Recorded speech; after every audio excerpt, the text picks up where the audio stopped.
हे प्रभु, कई दिनों से भूखा हूँ, अब शरीर गवाही नहीं दे रहा है। काश कहीं से एक रोटी मिल जाती तो मेरी मदद हो जाती, लेकिन आज के जमाने में सभी लोग स्वार्थी हो चुके हैं। लेकिन मैं क्या करूँ? मुझे गांव में जाकर कुछ मदद मांगनी होगी। गांव के लोग बहुत भले इंसान होते हैं, कुछ मदद जरूर करेंगे। इतना सोचकर साधु गांव की ओर निकल पड़ते हैं। वो दो गांव वालों से मिलता है। हे पुत्र, मुझे बहुत भूख लगी है, जरा खाने को कुछ दे दो तो भगवान तुम्हारा भला करेगा। साधु महाराज, आपको तो मुखिया जी ने गांव से बाहर निकाल दिया था, फिर यहाँ क्यों आए हो? आप जाइए तपस्या कीजिए। आप तो सालों से तपस्या कर रहे हैं, क्या भगवान आपको शक्ति नहीं दे रहे हैं? अरे आप शक्ति से ही पेट भर लीजिए। हाँ सही कह रहा है सामू भाई, ये साधु लोग का मन है। दुखी मन से एक पेड़ के नीचे जाकर बैठ जाते हैं। हे ईश्वर, अब इस कलयुग में साधु संतों के लिए भी कोई जगह नहीं रही, सभी के दिल पत्थर हो गए हैं। मुझे इस शरीर से मुक्ति दे दो प्रभु। साधु वहीं बैठे भूख से तड़प रहे थे, मगर कोई भी उनकी मदद नहीं करता। फिर रात हुई। रात के समय उनकी सांस अटकने लगी, पर कोई भी पानी देने वाला नहीं था और वो वहीं तड़प तड़प कर प्राण त्याग देते हैं। फिर अगली सुबह कुछ गांव वाले वहाँ आए।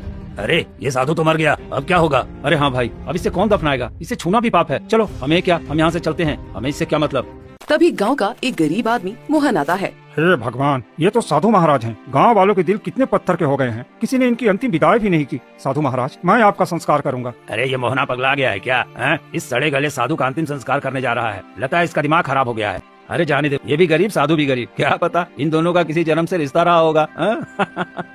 फिर मोहन साधु का शव उठाकर जंगल में ले जाता है।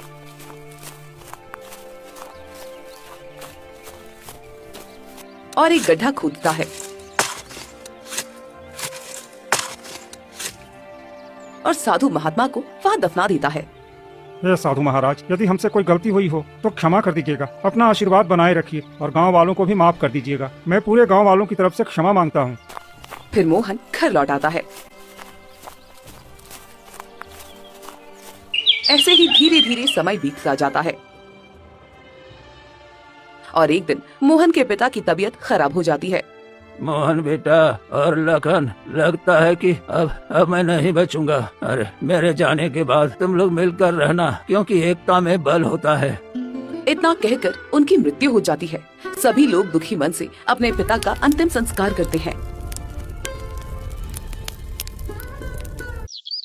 कुछ दिन ऐसे ही बीत जाते हैं और एक दिन उसका बड़ा भाई लखन मोहन से कहता है, देख मोहन, पिताजी का पूरा इलाज मैंने करवाया है, उनका पूरा खर्चा मैंने दिया है और काम में भी जो खर्चा आया वो भी मैंने किया है। तूने तो एक फूटी कौड़ी भी नहीं दी। अरे भैया, ये आप क्या कह रहे हैं? पिताजी की जमीन का जो भी अनाज बिकता है सब आपके पास ही जाता है, तो खर्चा भी तो आप ही देंगे ना। क्या तुम मुझसे जवान लड़ाएगा? अरे मैं बचपन से ही मेहनत कर रहा हूँ, पिताजी के पीछे पीछे घूमता रहा हूँ। ये घर भी मैंने बनवाया है, जमीन भी खरीदने में मैंने ही मदद की है, इसलिए ये सब मेरा है, तेरा इसमें कुछ नहीं। भैया, ये आप कैसे कह सकते हैं? ये पिताजी की मेहनत से बना है, इसमें मेरा भी हक है। मैंने कह दिया ना, तेरा इसमें कुछ नहीं है। तू अपनी पत्नी को लेकर यहाँ से निकल जा।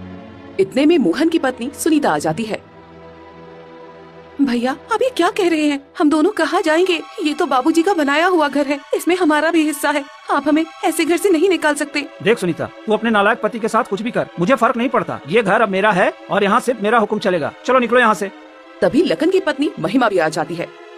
हाँ, मेरे पति बिल्कुल सही कह रहे हैं। हम कब तक तुम लोगों का बोझ उठाते रहेंगे? तुम्हारा पति तो कोई ढंग का काम करता नहीं और मेरे पति बचपन से भटकते रहे हैं। घर बनाया, पिताजी का इलाज करवाया, सारा पैसा लगाया, अब इस पर तुम्हारा कोई हक नहीं है। चलो निकलो यहाँ से। भाभी, ऐसा मत कहिए, भगवान के लिए हमें मत निकालिए। हम निकाल कर ही रहेंगे। अरे हमारे भी बाल बच्चे हैं, हम उन्हें ना देखे और सारी जिंदगी तुम्हारे पीछे बर्बाद कर दे क्या? चलो चलो निकलो यहाँ से। इतना कहकर लखन और महिमा दोनों अंदर चले जाते हैं। चलो भाग्यवान, यहाँ कोई हमारी सुनने वाला नहीं है, सब पत्थर तिल हो गए हैं। फिर मोहन और सुनीता उदास होकर घर से निकल जाते हैं। रास्ते में एक गांव वाला मिलता है। अरे मोहन, तुझे क्यों निकाल दिया गया? उसी साधु की वजह से ना, तूने उसकी अर्थी उठाई थी ना, इसलिए तेरे साथ ये सब हो रहा है। हाँ, वो साधु कोई साधारण साधु नहीं था। जिसके घर वो रुकता उसका घर उजड़ जाता था, इसलिए मुखिया जी ने उसे गांव से निकाल दिया था और तूने उसी का अंतिम संस्कार कर दिया। अरे इसी वजह से तो तेरे साथ ये सब हो रहा है और तेरा घर भी उजड़ गया है। अरे आप लोग कुछ भी कहिए, मुझे कोई फर्क नहीं पड़ता। मैंने इंसानियत निभाई है, किसी की अंतिम विदाई की है, इसमें मुझे कोई अफसोस नहीं है। इतना कहकर मोहन आगे बढ़ जाता है। दोनों पति पत्नी घने जंगल में पहुंच जाते हैं। जिए साधु महाराज की बात आखिर क्या है? अरे एक दिन हमारे गांव में एक साधु आए थे, किसी ने उनकी मदद नहीं की और वो भूख से मर गए। गांव वालों ने उन्हें दफनाने से भी मना कर दिया, तो मैंने उन्हें यहीं इस जंगल में गड्ढा खोदकर दफनाया था। क्या सच में? हाँ सुनीता। लोग चाहे कुछ भी कहें, लेकिन आपने बहुत अच्छा काम किया है। अब हम क्या करें, समझ में ही नहीं आ रहा। क्यों न मैं जमींदार साहब से कुछ पैसे उधार ले आऊँ, उससे हम एक छोटा सा घर बना लेंगे और कोई धंधा भी शुरू कर लेंगे। हाँ, आपने बिल्कुल ठीक कहा। इतना कहकर मोहन जमींदार के पास जाता है।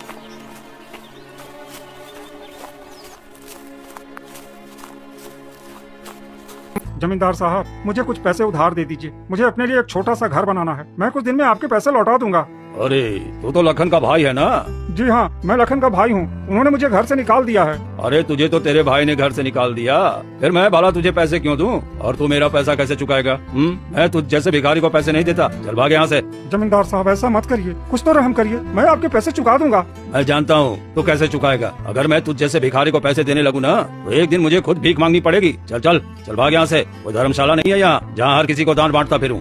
इतना कहकर जमींदार वहाँ से चला जाता है। मोहन उदास होकर कुछ और जगह मदद मांगता है, लेकिन कोई उसकी मदद नहीं करता।